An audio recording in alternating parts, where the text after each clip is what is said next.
90-yillarni atmosferasini beradigan eski boylarning hovlilari bo'lardi-yu.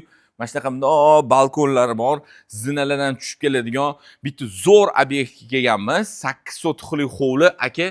Endi to'g'ri, bugungi kunda bu stil ne aktualni, lekin buzib qurishingiz uchun zo'r obyektni ko'rsataman. Yunusobod tumanining elitni mahallalaridan bittasi Islomobod 7-tor ko'cha, betonkadan 100-150 metr kirganimizda mana shu uyimizni fasadi 24 metr, uzunasiga bo'lsa 33,5 metrli rovniy 8 sotixli hovli.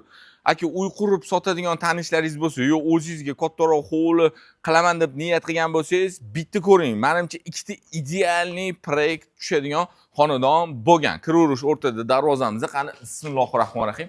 Kirib keldik. Eski binosi bor. Bu endi menimcha xarid qilingandan keyin aniq buzib tashab quriladi. Podvali 1 etajli bo'lgan, oldin 1,5 etaj deyilardi-yu. Xuddi shunaqa uy bo'lgan. Yon qismlarida ham bitta eski binosi bor, etek qismi bo'sh. Endi kelib turib, bitta ko'rib, mahallani ko'rib, dizayneringizni olib kelib, proyekt chizdirsangiz, menimcha bu yoqqa ikkita idealniy joy tushirib bersa kerak. Chunki 24 metr fasad. 12 metrdan 4 sotudan qursangiz, idealniy joy chiqadi.